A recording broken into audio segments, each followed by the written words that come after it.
Hi everyone, welcome to Veranda RACE.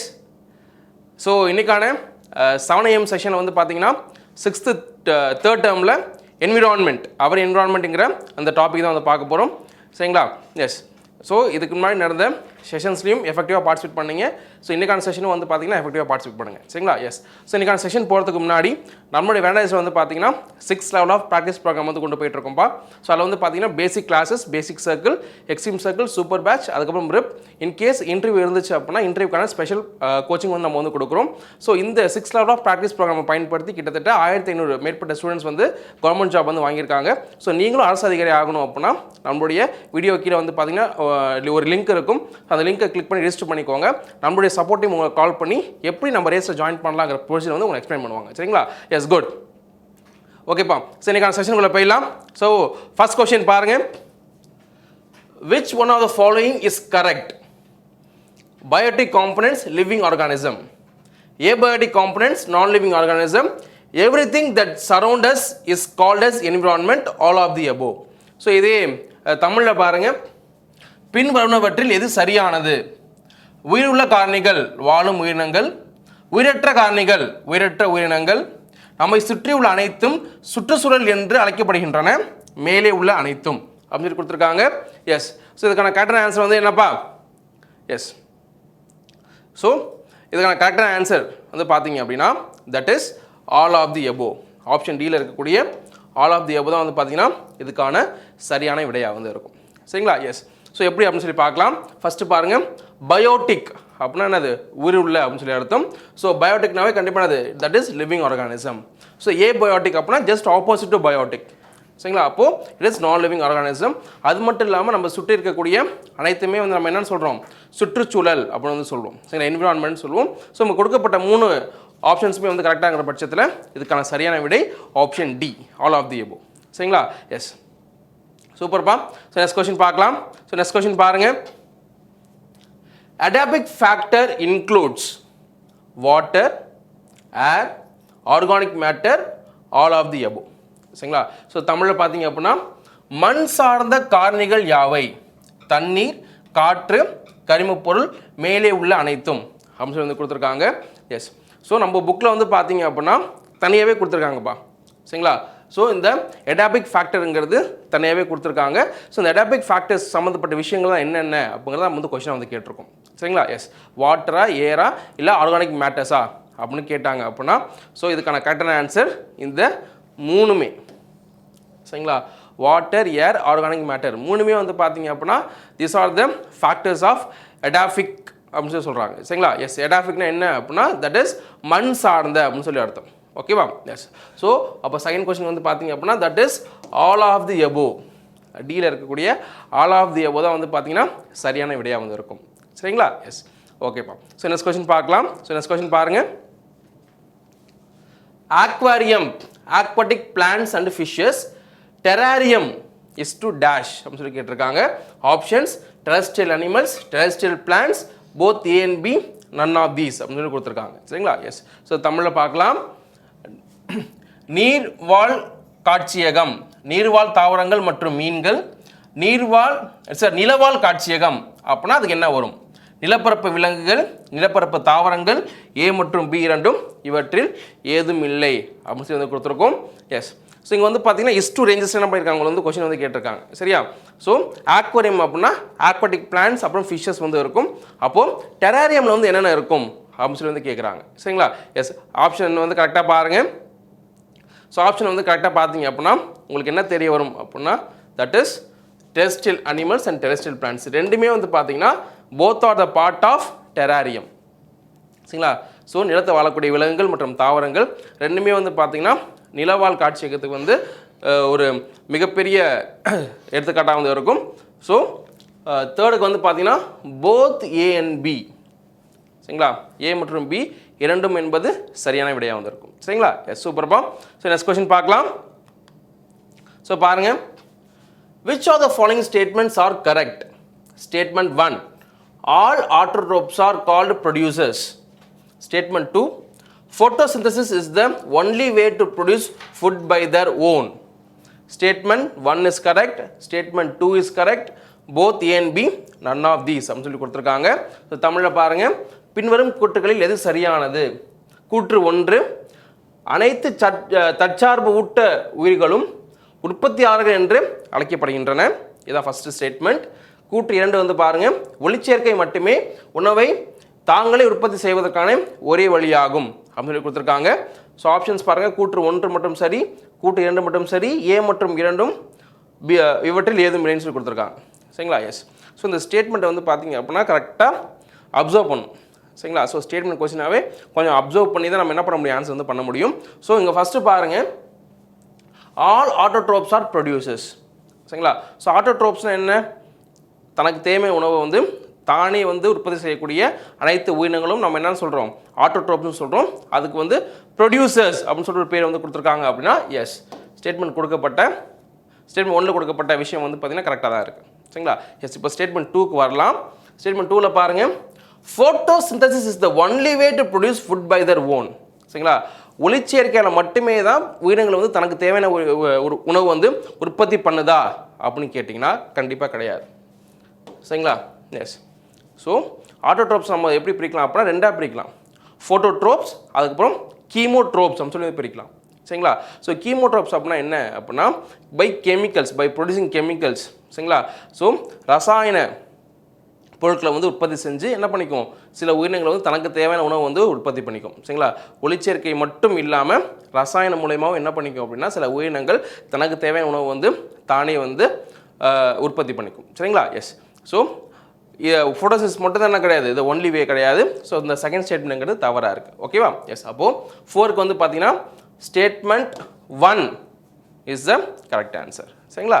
S. ஓகேப்பா. சரி, next question பார்க்கலாம். சரி, நெக்ஸ்ட் கொஸ்டின் பாருங்கள். Human, crow and dog are herbivorous, carnivorous, both A and B none of the above அப்படின்னு சொல்லி கொடுத்துருக்காங்க. So தமிழில் பாருங்கள், மனிதன், காக்கை மற்றும் நாய் எதற்கு உதாரணமாகும்? தாவர உண்ணி, ஊன் உண்ணி, ஏ மற்றும் பி ரெண்டும் இவற்றில் ஏதும் இல்லை அப்படின்னு சொல்லி கொடுத்துருக்காங்க. எஸ். ஸோ மனுஷங்க, இந்த காக்கைகள், அப்புறம் நாய்கள், இவங்க எல்லாமே வந்து பார்த்திங்கன்னா எல்லாத்தையும் சாப்பிட்றவங்க. சரியா? ஸோ எல்லாத்தையும் சாப்பிட்றவங்க நம்ம என்னன்னு சொல்லுவோம் அப்படின்னா அனைத்துண்ணின்னு சொல்லுவோம். சரிங்களா? அனைத்துண்ணி அல்லது இங்கிலீஷில் வந்து பார்த்திங்கன்னா ஆம்னிவோரஸ்ன்னு சொல்லுவோம். சரிங்களா? அனைத்துண்ணி அல்லது ஆம்னிவோரஸ்ன்னு சொல்லுவோம்.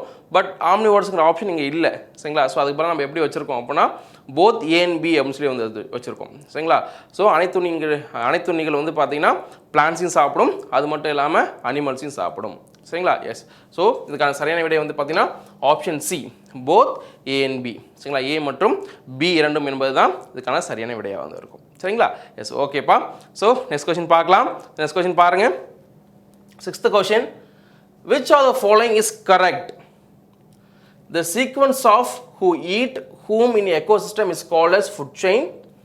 It describes how an organism gets food and nutrients by eating other organism. Food chain shows the relationship between the producers, consumers and the decomposers, all of the above. சரிங்களா? ஒரு 4 ஸ்டேட்மெண்ட் கொடுத்துருக்காங்க. ஸோ ஒரு 3 statement கொடுத்துருக்காங்க. அது 3 ஸ்டேட்மெண்ட்டில் எது கரெக்ட்னு சொல்லி கேட்குறாங்க. சரிங்களா? எஸ். ஸோ தமிழையும் பார்த்துடலாம். பின் வருவனவற்றில் எது சரியானது? சுற்றுச்சூழலில் யார் யாரை உண்கிறார்கள் என்பதன் வரிசையே உணவு சங்கிலி எனப்படும். First statement. செகண்ட் ஸ்டேட்மெண்ட் பாருங்கள், மற்ற உயிரினங்களை உண்பதன் மூலம் ஒரு உயிரினம் உணவு மற்றும் ஊட்டச்சத்துக்களை எவ்வாறு பெறுகிறது என்பதை இது விவரிக்கிறது. அடுத்து உணவு சங்கிலி உற்பத்தியாளர், நுகர்வோர் மற்றும் சிதைப்பவர்களுக்கு இடையேயான உறவை காட்டுகிறது. மேலே உள்ள அனைத்தும் சொல்லி கொடுத்துருக்காங்க. சரிங்களா? ஸோ இது எல்லாமே வந்து பார்த்தீங்கன்னா ஃபுட் செயினை பற்றி எக்ஸ்பிளைன் பண்ணுதுப்பா. சரிங்களா? எஸ். ஸோ ஃபஸ்ட்டு வந்து பாருங்கள், ஸோ ஒரு எக்கோசிஸ்டமில் வந்து பார்த்தீங்கன்னா ஒரு உயிரினம் வந்து எந்த உயிரினத்தை வந்து சாப்பிடுது அப்படின்னு சொல்லக்கூடியது ஃபுட் செயின் சொல்லியிருக்காங்க. எஸ். ஸ்டேட்மெண்ட் 1ங்கிறது கரெக்ட். ஓகேவா? அடுத்த ஸ்டேட்மெண்ட் பாருங்கள், it describes the organism how to get food and nutrients by eating other organism. So இந்த ஃபுட் செயின்ங்கிறது எந்த ஆர்கானிசம் சாப்பிட்றது மட்டும் இல்லாமல் எந்த ஆர்கானிசம் சாப்பிட்டா எந்த வகையான ஊட்டச்சத்து வந்து அது கிடைக்கும் அப்போங்கிறதே வந்து சொல்லுது அப்படின்னா எஸ், செகண்டுமே கரெக்ட். சரிங்களா? ஸோ தேர்டு வந்து பார்த்தீங்கன்னா ப்ரொடியூசர், கன்சியூமர், அப்புறம் டீகாம்போசர், இவங்க 3க்கும் இடைப்பட்ட அந்த ரிலேஷன்ஷிப் எது வந்து கொடுக்குது அப்படின்னா சி வந்து கொடுக்குது. சரிங்களா? எஸ். அப்போது இந்த 3 ஸ்டேட்மெண்ட்டுமே வந்து பார்த்தீங்கன்னா கரெக்டாக இருக்கிற பட்சத்தில் 6th கொஸ்டின் வந்து பார்த்தீங்கன்னா option D, all of the above தான் வந்து பார்த்தீங்கன்னா சரியான விடையாக வந்து இருக்குது. சரிங்களா? எஸ். ஸோ இன்ச் பை இன்ச்சாக வந்து படிங்க. அப்போ தான் வந்து பார்த்தீங்கன்னா இந்த மாதிரி ஸ்டேட்மெண்ட் டைப் கொஷின்ஸ்லாம் நம்ம கரெக்டாக ஆன்சர் பண்ண முடியும். சரிங்களா? ஓகேப்பா. நெக்ஸ்ட் கொஸ்டின் பார்க்கலாம். நெக்ஸ்ட் கொஸ்டின் பாருங்கள். Food chain starts with producer, consumer, decomposer, none of the above. சரிங்களா? எஸ். உணவு சங்கிலி எதிலிருந்து தொடங்குகிறது? தயாரிப்பாளர்கள், நுகர்வோர், சிதைப்பவர்கள், மேலே உள்ள எதுவும் இல்லைன்னு சொல்லி கொடுத்துருக்காங்க. எஸ். ஸோ ஃபுட் செயின்ங்கிறது எதில் வந்து ஸ்டார்ட் ஆகும்னு சொல்லி கேட்டிருக்காங்க. இப்போ இதான் வந்து மேஜரான கொஷினாக இருக்குது. ஸோ ஃபுட் செயின்ங்கிறது வந்து பார்த்தீங்கன்னா எதுலேருந்து ஸ்டார்ட் ஆகும் அப்படின்னு கேட்டிங்கன்னா தட் இஸ் சன்லைட்.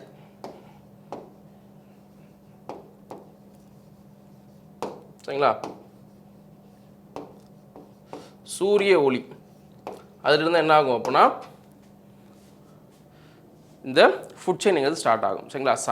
சன்லைட்லேருந்து ஃபோட்டோசிந்தசிஸ் மூலயமா பிளான்ஸ் வந்து அனிமல்ஸ், அதுக்கப்புறம் போயிட்டே இருக்கும். சரியா? எஸ். ஸோ இதான் வந்து பார்த்தீங்கன்னா இந்த உணவு சங்கிலி. ஸோ உணவு சங்கிலியை வந்து ஆரம்பித்து வைக்கக்கூடிய அந்த ஃபேக்டர் வந்து எது அப்படின்னு சொல்லி கேட்டிங்கன்னா தட் இஸ் சன்லைட், சூரிய ஒளி தான். சரியா? எஸ். இப்போ சூரியன் ஆப்ஷனில் இருக்கான்னு கேட்டிங்கன்னா கண்டிப்பாக ஆப்ஷனில் இல்லை. ஸோ 7க்கு வந்து பார்த்தீங்கன்னா none of the above, option D none of the above தான் வந்து பார்த்தீங்கன்னா சரியான விடை. சரிங்களா? எஸ். ஓகேப்பா. சரி, நெக்ஸ்ட் கொஸ்டின் பார்க்கலாம். 8th question. The energy level in the food chain is called as food web, energy pyramid, trophic level, environment. So தமிழில் பாருங்கள். உணவு சங்கிலியில் உள்ள ஆற்றல் நிலை டேஷ் என அழைக்கப்படுகிறது. உணவு சங்கிலி, ஆற்றல் பிரமிடு, உணவூட்ட நிலைகள், சுற்றுச்சூழல் அப்படின்னு சொல்லி வந்து கொடுத்துருக்காங்க. எஸ். ஸோ ஃபுட் செயினில் வந்து பார்த்தீங்கன்னா ஒவ்வொரு லெவல் இருக்குப்பா. எனர்ஜி லெவலுங்கிறது ஒவ்வொன்றா என்ன பண்ணியிருக்காங்க, பிரித்து வச்சுருக்காங்க. ஸோ அதுக்கு என்ன பேர் அப்படின்னு சொல்லி பார்த்தீங்கன்னா ஆப்ஷன் சியில் இருக்கக்கூடிய ட்ராபிக் லெவல். ஆப்ஷன் சியில் இருக்கக்கூடிய ட்ராபிக் லெவல் தான் வந்து பார்த்தீங்கன்னா அதுக்கான பேராக இருக்குது. ஸோ 8th வந்து பார்த்தீங்கன்னா ஆப்ஷன் சி ட்ராபிக் லெவல் தான் வந்து பார்த்தீங்கன்னா சரியான விடை. ஓகேங்களா? எஸ். ஓகேப்பா. தமிழில் வந்து பார்த்தீங்கன்னா உணவூட்ட நிலைகள்னு சொல்கிறாங்க. உணவூட்ட நிலைகள் தான் வந்து பார்த்தீங்கன்னா சரியான விடையாக இருக்குது. ஓகேவா? எஸ். ஓகேப்பா. நெக்ஸ்ட் கொஸ்டின் பார்க்கலாம். 9th question. The loss of energy in trophic level is shown by food web, energy pyramid, trophic level, environment. உணவூட்ட நிலைகளில் ஆற்றல் இழப்பு எதன் மூலம் காட்டப்படுகிறது? உணவு சங்கிலி, ஆற்றல் பிரமிடு, உணவு திட்ட நிலைகள், சுற்றுச்சூழல் அப்படின்னு வந்து கொடுத்துருக்காங்க. எஸ். ஸோ இப்போ ட்ராபிக் லெவல்ஸை நம்ம என்ன பண்ணுறோம் அப்படின்னா வரிசையை வகைப்படுத்தி வச்சுருக்கோம். ஸோ அந்த வகைப்படுத்தி வச்சுக்கக்கூடிய அந்த வகைப்பாட்டை வந்து நம்ம என்னன்னு சொல்கிறோம் அப்படின்னு சொல்லி கேட்டிங்கன்னா தட் இஸ் எனர்ஜி பிரமிட். சரிங்களா? That is energy pyramid. ஓகேங்களா? எஸ். அப்போது 9க்கு வந்து பார்த்தீங்கன்னா ஆப்ஷன் பி எனர்ஜி பிரமிடுங்கிறதா வந்து பார்த்தீங்கன்னா சரியான விடையாக வந்து இருக்குது. சரிங்களா? எஸ். ஓகேப்பா. நெக்ஸ்ட் கொஸ்டின் பார்க்கலாம். நெக்ஸ்ட் கொஸ்டின் பாருங்கள். 10th question. Dash is the idea of shifting from a mass consumption society. Pollution, 3R method, deforestation, none of the above. So தமிழில் பாருங்கள். கழிவுகளை அதிகம் உருவாக்கும் சமுதாயத்தை மாற்றுவது டேஷ். ஆப்ஷன்ஸ் பாருங்கள். மாசுபாடு, 3R முறை, காடழிப்பு, மேலே உள்ள எதுவும் முறைன்னு சொல்லியிருக்காங்க. சரிங்களா? எஸ். ஸோ இப்போது நம்மளுடைய சமுதாயத்தில் நம்மளோட சொசைட்டியில் வந்து பார்த்திங்கன்னா அதிகமான கழிவுகளை வந்து நம்ம வந்து வெளியேற்றிட்டு இருக்கோம். ஸோ அதை கட்டுப்படுத்துகிற முறை வந்து என்னன்னு சொல்லி கேட்டிருக்காங்கப்பா. அவ்வளோதான். சரிங்களா? எஸ். ஸோ இங்கே கொடுக்கப்படத்தில் வந்து பார்த்திங்கன்னா கட்டுப்படுத்தும் முறைங்கிறது ஒன்று தான். அதுதான் வந்து பார்த்திங்கன்னா தட் இஸ் 3R மெத்தட். சரிங்களா? ரிடியூஸ், ரீயூஸ், அப்புறம் ரீசைக்கிள். சரிங்களா? ரிடியூஸ், ரீயூஸ், அப்புறம் ரீசைக்கிள். ஸோ இந்த 3 தான் வந்து பார்த்தீங்க அப்படின்னா நம்ம வந்து 3R மெத்தட்னு சொல்லுவோம். சரிங்களா? RRR கிடையாது. ஓகேவா? எஸ். தட் இஸ் 3R மெத்தட்னு சொல்லுவோம். சரிங்களா? ஸோ இந்த 3R மெத்தட் மூலியமாக தான் ஸோ பல்காக வரக்கூடிய வேஸ்ட் நம்ம என்ன பண்ண முடியும், கட்டுப்படுத்த முடியும். சரிங்களா? ஸோ அனைவரும் வந்து பார்த்திங்கன்னா கண்டிப்பாக கழிவுகளை வந்து பிரித்து போடக்கூடிய அந்த பழக்கத்தை வந்து ஏற்படுத்திக்கணும். ஓகேவா? ஏன்னா நிறைய பேருக்கு தெரியல எந்தெந்த கழிவு வந்து எந்த இது இருக்குன்னு சொல்லி தெரியல. ஸோ நம்மளோட குப்பைத்தொட்டியில் வந்து பார்த்திங்கன்னா எப்படி பிரிச்சிருப்பாங்க, 2ஆக பிரிச்சிருப்பாங்கப்பா. ஒன்று வந்து பார்த்திங்கன்னா க்ரீன் கலரில் வந்து இருக்கும், இன்னொன்று பார்த்திங்கன்னா ப்ளூ கலரில் வந்து இருக்கும். சரிங்களா? ஸோ க்ரீன் கலர் இருக்கிறது நீங்கள் என்ன பண்ணணும் அப்படின்னா பயோடிகிரேடபிள் வேஸ்ட், அதாவது மக்கக்கூடிய குப்பைகளை வந்து என்ன பண்ணணும், அந்த பச்சை நிற குப்பை தொட்டியில் வந்து நம்ம வந்து போடணும். இதே அந்த ஊதா நிற குப்பை தொட்டி, அதாவது ப்ளூ கலர் இருக்கக்கூடிய அந்த குப்பை தொட்டியில் நான் டிகிரேடபிள் வேஸ்ட், அதாவது மக்க முடியாத பொருட்களை நம்ம என்ன பண்ணுவோம் அப்படின்னா அது வந்து போடணும். For example bottle, plastics, so இதெல்லாம் வந்து பார்த்திங்கன்னா ப்ளூவில் வந்து போடணும். நம்ம சாப்பாட்டு கழிவுகள், சரிங்களா, அப்புறம் பழம் காய்கறி கழிவுகள், சரிங்களா, ஸோ இதெல்லாம் வந்து பார்த்திங்க அப்படின்னா நம்ம க்ரீனில் வந்து போடணும். கண்டிப்பாக பிரித்து போடுங்க. பிரித்து போட்டால் தான் வந்து பார்த்திங்க அப்படின்னா ப்ராப்பராக வேஸ்ட் மேனேஜ்மெண்ட் பண்ண முடியும். சரிங்களா, ஸோ நார்மல் டேஸில் கூட வேஸ்ட் மேனேஜ்மெண்ட் ஈஸியாக பண்ணிடலாம்ப்பா. பட் ரெய்னி டேஸ்லலாம் வந்து பார்த்திங்க அப்படின்னா ரொம்ப ரொம்ப கஷ்டமாக இருக்கும். சரிங்களா, ஸோ அந்த ஊழியர்கள் வந்து பார்த்திங்கன்னா ரொம்ப கஷ்டப்படுவாங்க. அதனால் வேஸ்ட்டை வந்து பிரித்து போகிற அந்த பழக்கத்தை வந்து அனைவரும் என்ன பண்ணுங்கள், கண்டிப்பாக மேற்கொள்ளுங்கள். சரிங்களா, எஸ், குட், ஓகேப்பா. ஸோ நெக்ஸ்ட் கொஷின் பார்க்கலாம். 11th கொஷின் பாருங்கள். Medical waste are disposed by incineration, decomposing, 3R method, none of the above. மருத்துவ கழிவுகளை அகற்றும் முறை டேஷ், எரித்து சாம்பலாக்குதல், சிதைத்தல், 3R முறை, மேலே உள்ள எதுவும் இல்லைன்னு சொல்லியிருக்காங்க. சரிங்களா, எஸ்.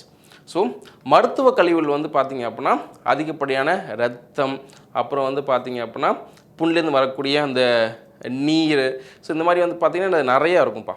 சரிங்களா, ஸோ இதால் வந்து பார்த்திங்கன்னா மனிதர்களுக்கும் மற்ற உயிரினங்களுக்கும் அதிகமாக நோய் பரவக்கூடிய சாத்தியக்கூறுகள் வந்து இருக்கிறதால நம்ம என்ன பண்ண முடியாது, 3R மெத்தடோ இல்லை டீகாம்போசிங்கோ நம்ம என்ன பண்ண முடியாதுன்னா இங்கே வந்து யூஸ் பண்ண முடியாது. சரிங்களா, ஸோ இதுக்கு பதிலாக நம்ம என்ன யூஸ் பண்ணலாம் அப்படின்னு சொல்லி பார்த்தீங்கன்னா தட் இஸ் இன்சனரேஷன் சொல்கிறாங்கப்பா. சரிங்களா, ஸோ எரித்து சாம்பலாகுதல், அதை என்ன பண்ணும், இருக்கிற இடம் தெரியாமல் என்ன பண்ணிடணும் அப்படின்னா ஃபுல்லாக அதை வந்து எரித்து தள்ளிடணும். ஓகேவா, எஸ். அப்படி இருந்தால் மட்டும்தான் அந்த மருத்துவ கழிவுலேருந்து நமக்கு வந்து நோய் வந்து பரவாமல் இருக்கும். ஓகேவா, எஸ். ஸோ கண்டிப்பாக எல்லா ஹாஸ்பிட்டலையும் வந்து பார்த்தீங்க அப்படின்னா இந்த இன்சினரேஷன் பிளான்ட்னு சொல்லிட்டு நீங்கள் தனியாக இருக்கிறத நீங்கள் வந்து பார்க்கலாம். ஓகேவா, எஸ். ஸோ 11th வந்து பார்த்தீங்கன்னா option A incineration is the correct ஆன்சர்ப்பா. ஓகேங்களா, எஸ். ஸோ நெக்ஸ்ட் கொஷின் பார்க்கலாம். பாருங்கள், 12th question. Solid waste management rules are framed in 2015, 16, 17, none of the above. சரிங்களா, திடக்கழிவு மேலாண்மை விதிகள் எந்த ஆண்டு வகுக்கப்பட்டது? 2015, 16, 17, மேலே எதுவும் இல்லைன்னு சொல்லி கொடுத்துருக்காங்க. சரிங்களா, எஸ். ஸோ நம்ம புக்கில் கிளியராக கொடுத்துருக்காங்க. ஸோ இந்த சாலிட் வேஸ்ட் மேனேஜ்மெண்ட் ரூல்ஸுங்கிறது எப்போ ஃப்ரேம் பண்ணப்பட்டுச்சு அப்படின்னா தட் இஸ் 2016. ஸோ இதில் தான் என்ன பண்ணியிருப்பாங்க அப்படின்னா குப்பையில் நம்ம வந்து பிரித்து போடணும். ஒவ்வொரு குப்பைகளுக்கும் தனித்தனி நிறக்குறியீடை வந்து கொடுங்க. அதாவது மக்கக்கூடிய குப்பைகளுக்கு வந்து பார்த்திங்கன்னா பச்சை நிறம், மக்க முடியாத குப்பைகளுக்கு வந்து பார்த்திங்கன்னா நீல நிறம், அது மட்டும் இல்லாமல் இந்த மெடிக்கல் வேஸ்ட் அதுக்கெலாம் வந்து பார்த்திங்கன்னா சிவப்பு நிறம். ஸோ இந்த மாதிரி வந்து பார்த்திங்கன்னா தனித்தனியாக பிரித்து கொடுங்க அப்படிங்கிற அந்த ரூல்ஸ்லாம் வந்து பார்த்திங்கன்னா 2016 தான் வந்து போடப்பட்டுச்சு. சரிங்களா, எஸ். அப்போது 12th வந்து பார்த்திங்கன்னா ஆப்ஷன் பி 2016 என்பது தான் சரியான விடை. ஓகேங்களா, எஸ். ஓகேப்பா. சரி, நெக்ஸ்ட் கொஷின் பார்க்கலாம். 13th question. World environment day is celebrated on May 5, June 5, July 5, none of the above. சரிங்களா, உலக சுற்றுச்சூழல் தினம் எப்போது கொண்டாடப்படுகிறது? மே 5, ஜூன் 5, ஜூலை 5, மேலே உள்ள எதுவும் இல்லைன்னு சொல்லியிருக்காங்க. எஸ். ஸோ அனைவரும் வந்து பார்த்தீங்க அப்படின்னா கண்டிப்பாக தெரிஞ்சிக்க வேண்டிய ஒரு தினம். சரிங்களா, உலக சுற்றுச்சூழல் தினம். உலக சுற்றுச்சூழல் வந்து பார்த்தீங்க அப்படின்னா மனிதர்களால் ரொம்ப என்ன ஆகிட்டுருக்கு, சீரழிஞ்சு வந்துகிட்ருக்கு. சரிங்களா, ஸோ அதை தடுக்கும் நோக்கில் அனைவர்கிட்டையும் என்ன பண்ணும், இந்த அவேர்னஸ் வந்து கிரியேட் பண்ணுங்கிற நோக்கில் என்ன பண்ணியிருக்காங்க, ஒவ்வொரு ஆண்டும் ஜூலை 5ஆம் தேதியை நம்ம என்ன பண்ணுறோம் அப்படின்னா உலக சுற்றுச்சூழல் தினமாக வந்து கொண்டாடுறோம்.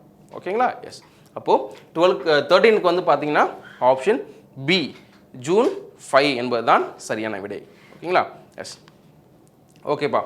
ஸோ இதோட வந்து பார்த்தீங்கன்னா இந்த செஷன் வந்து முடியுது. ஓகேங்களா, எஸ். ஸோ எல்லாருமே வந்து பார்த்தீங்க அப்படின்னா எஃபெக்டிவாக பார்ட்டிசிபேட் பண்ணுறீங்கன்னு சொல்லி நம்புகிறேன். ஸோ இதே மாதிரி அடுத்த கிளாஸில் வந்து சந்திக்கலாம். சரிங்களா, under then bye from Prajith. Thank you.